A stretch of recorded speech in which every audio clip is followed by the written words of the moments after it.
kita sudah berada di Pura. Tadi sudah jalan kaki dari sekolah ke Pura karena jaraknya dekat. Nah, nanti di sini ada Pak Jaka, beliau itu sebagai pengurus Pura Giri Geneng ya Pak.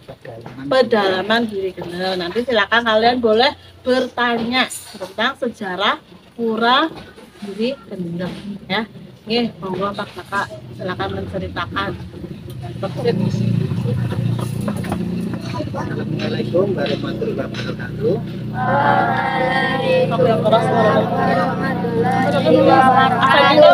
Om Swastiastu. Anak-anakku yang saya sayangi, karena marilah tiada intinya kita selalu memanjatkan syukur kepada Tuhan Yang Maha Esa, yang karena sampai saat ini kita bisa berkumpul di Pura Pedalaman Giri Geneng ini dalam suasana yang sehat, walafiat, tidak kurang suatu apapun. Nah, sekilas kita akan menerangkan tentang adanya pura ini. Pada zaman dulu di daerah sini itu masyarakatnya mempercayai adanya, yaitu menganut suatu kepercayaan yang namanya wayah kaki. Ya. Wayah kaki, wayah artinya cucu, kaki artinya kakek. Jadi pada zaman dulu orang itu belum mengenal adanya Tuhan, ya, mengenalnya adanya yaitu leluhur. Jadi kemana-mana masih mencari potensi leluhur yang dibunyikan untuk dimintai perlindungan. Nah, lantas dengan berjalannya waktu pada zaman Orde Baru itu penganut keyakinan itu kurang mendapat perhatian pada pemerintah. Ya, keyakinan apapun pada zaman dulu itu belum mendapat pengakuan.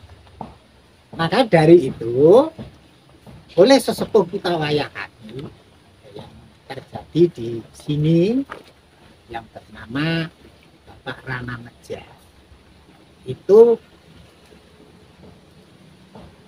meminta bahwa umat Hindu itu diminta untuk wayah kaki di sini diminta untuk masuk ke suatu kepercayaan, yaitu agama Hindu, yang kebetulan pada zaman dulu itu di daerah sini baru berkembang adanya agama Hindu yang dibawa dari Pulau Bali.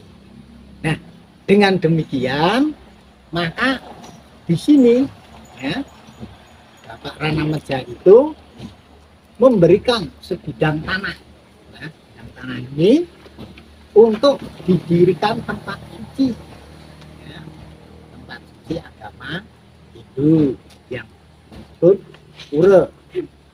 Maka karena tempatnya itu di Pegunungan Kendeng, maka di situ dinamakan Pura Pedalaman Giri Geneng.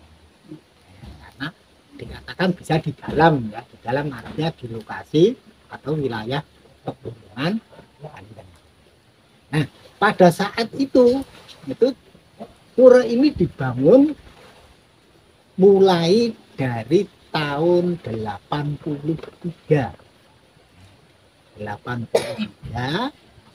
yang pada saat itu diprakarsai penanggung jawabnya Bapak Kepala Desa, ya, lantas Bapak Camat, lantas sebagai penanggung jawab sesepuh di sini yaitu Bapak Rana Meja, Bapak Sawirja, ya, itu, lantas Bapak Tarmaji atau disebut kaki minggu pada zaman dulu. Lantas sebagai ketuanya dulu yang memprakarsai adalah kelembagaan PHDI Parisade Dharma, itu ketuanya Bapak Imade Insinyur Imade Sedana ya. Lantas Dulu sekretarisnya adalah Bapak Ki Ketut Karni Nurjana. Ya, tuh. Dan segenap seksi-seksinya, ya karena saya juga pendatang sudah kurang begitu hafal. Nah, diresmikan itu pada tanggal 28 Agustus 1989 itu diresmikan.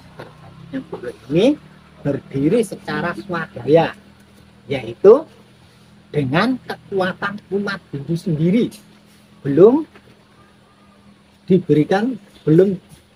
dibantu oleh pemerintah. Maka pada zaman dulu yaitu umat itu berbondong-bondong, ada yang mencari batu, mencari pasir, mencari bata, ya itu secara bergotong royong. Nah, oleh sebab itu maka itulah lantas dengan berdirinya Pura Pedalaman Giri Kendeng Mukti ini merupakan pura satu-satunya di Kabupaten Banyumas.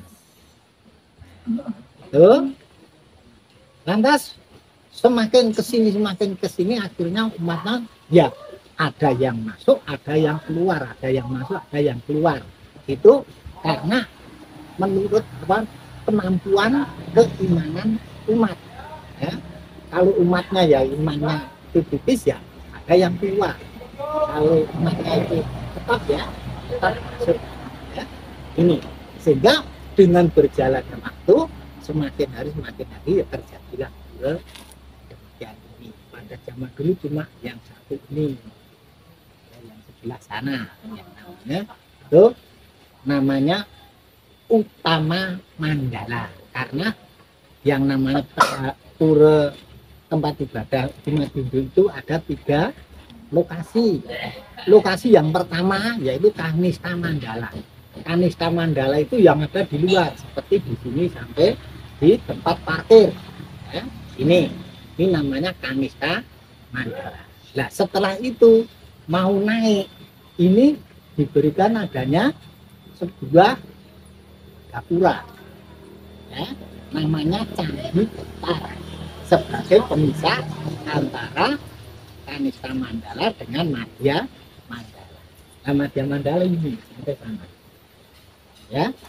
Lantas yang terakhir adalah Utama Mandala. Utama Mandala di situ tempat yang disakralkan oleh umat Hindu.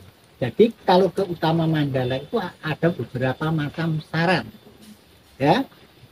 Yang pertama yaitu tidak cuntaka. Cuntaka itu artinya kotor. Ya. Nah, kotornya kalau ibu-ibu atau anak-anak perempuan yaitu waktu bulanan atau melahirkan. Cuntaka untuk laki-laki yaitu misalnya habis keluarga meninggal, habis takziah, ya. Ini tidak diperkenankan untuk masuk ke dalam Utama Mandala. Nah, lantas di sana kamu melihat sendiri ada bangunan-bangunan ya. Bangunan yang pertama itu disebut Padmasana. Ya, Padmasana itu sebagai pelinggih Tuhan, ya, untuk meminta Tuhan agar datang situ, yaitu di puncak sana, ya, puncak Padmasana. Lantas sebelah kirinya, ya, kiri Padmasana itu ada candi kecil, itu namanya Candi Panglurah. Itu tempat mendoakan leluhur. Ya. Loh, kok tempat mendoakan leluhur? Ya, pada zaman dulu itu orang Hindu itu meninggal itu diusahakan kalau yang mampu untuk dibakar. Nah, abunya dibuang ke laut. Kalau jauh dari laut bisa ke sungai besar. Kalau jauh dari sungai besar seperti di sini sungainya harus ke Serayu, jauh bisa ditanam atau ditempatkan di